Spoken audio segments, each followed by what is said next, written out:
The third chakra, known as the solar plexus, occupies a very important place in the human body. The mese, or mesi, meaning waist in ancient Greek.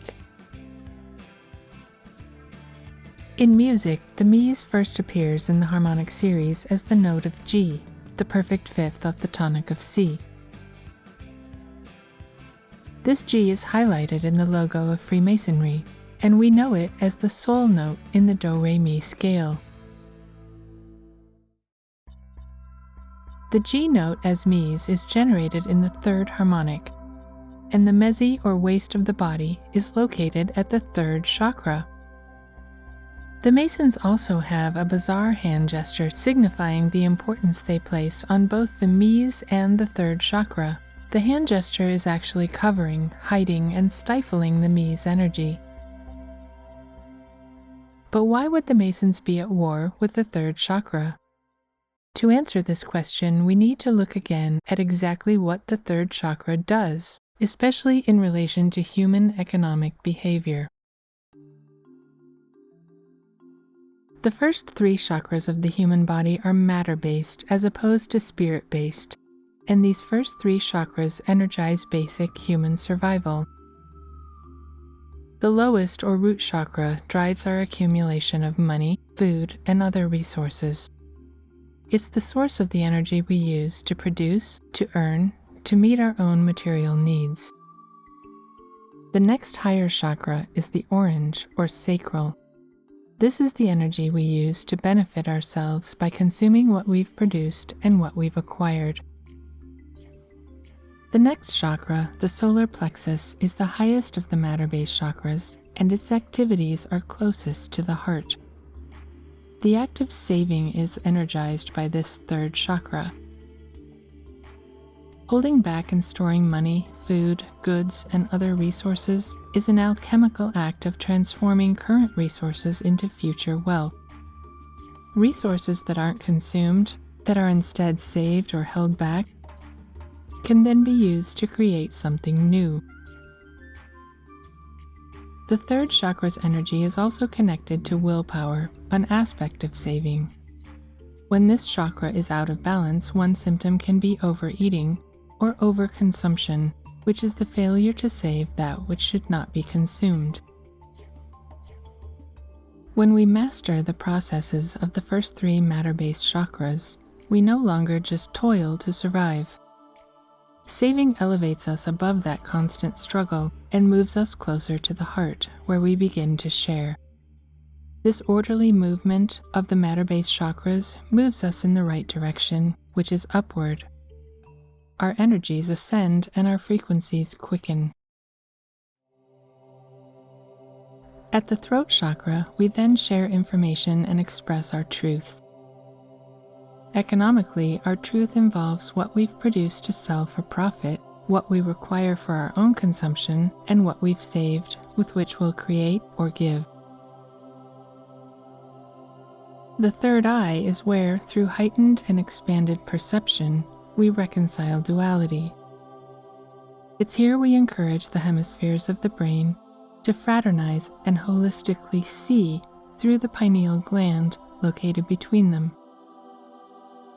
It's here we can reconcile capitalism and socialism, production and consumption, competition and cooperation. The third eye places its focus upward on the tripling, yet dividing and centering nature of the mese.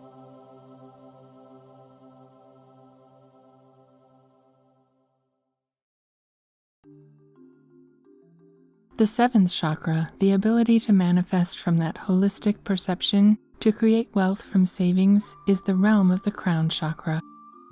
And from there, we can begin to ascend to the root chakra of the higher self, to the next octave.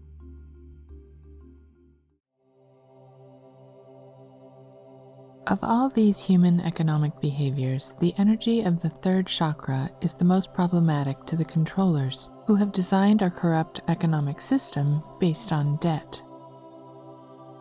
For a debt-based system to function, it's necessary to discourage the act of saving, exactly what's energized by the third chakra.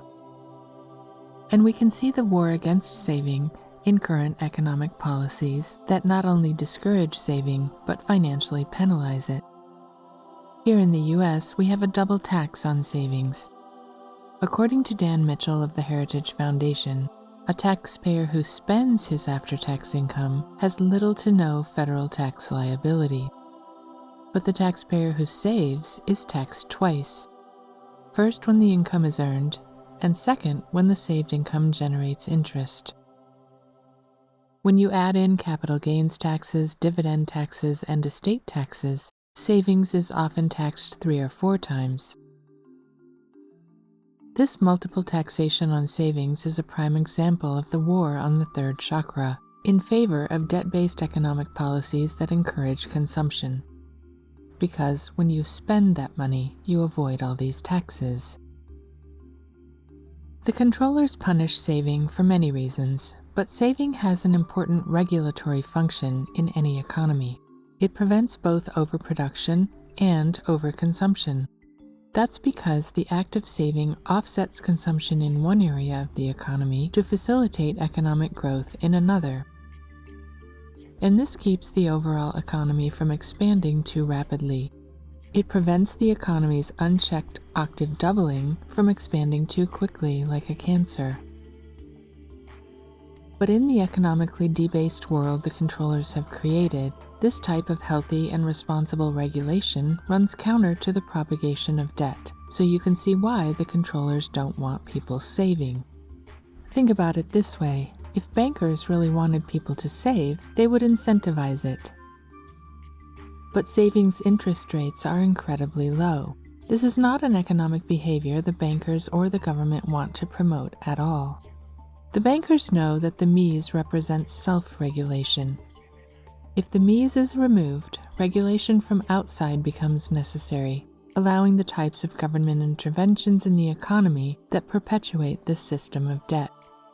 The population is not only discouraged but punished for saving, keeping us from acting on the energies of third chakra behavior, saving and delaying consumption.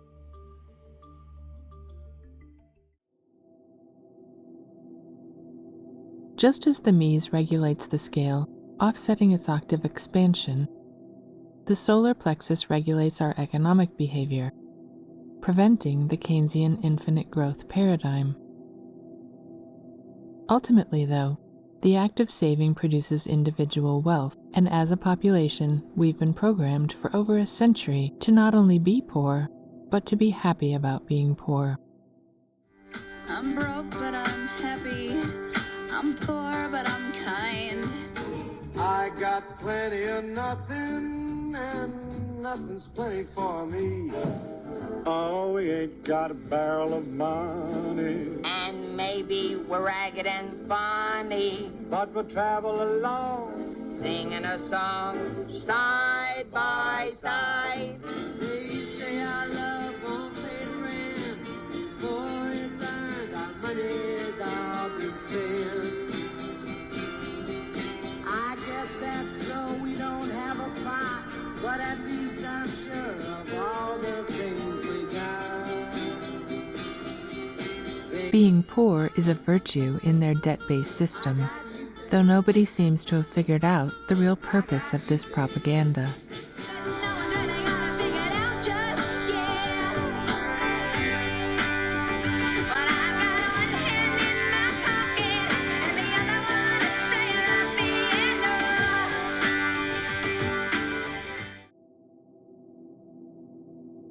Many people are surprised to learn that the third chakra energizes the economic system of capitalism.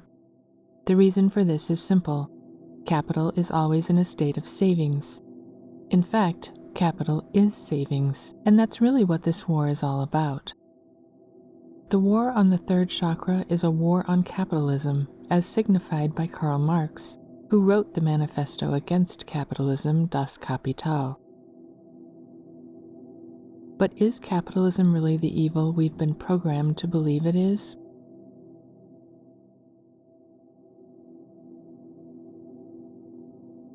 If you've ever saved money, then you're a capitalist.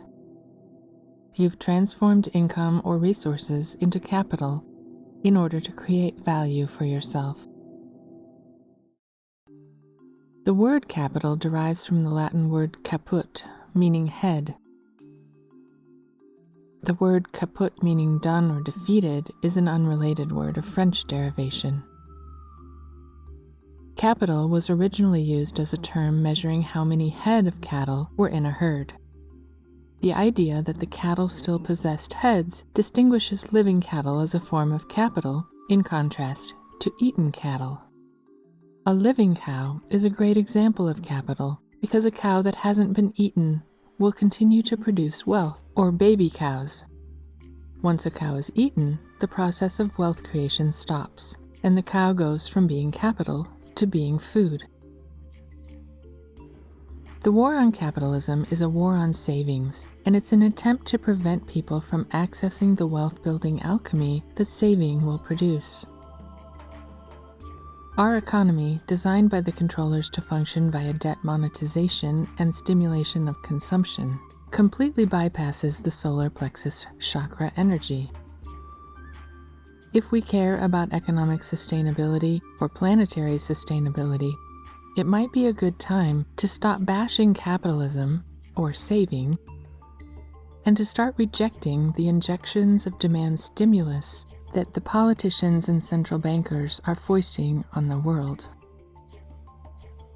If we understand money as supply, something I discuss at length in my book, and if we save a certain percentage of that supply to produce sustainable wealth, avoiding the infinite growth paradigm with the offset of savings, the debt-based system collapses.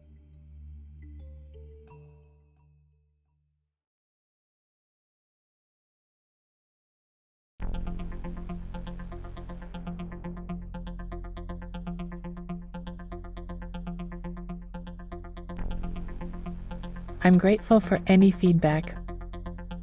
Please leave your thoughts in the comments, and thank you for watching.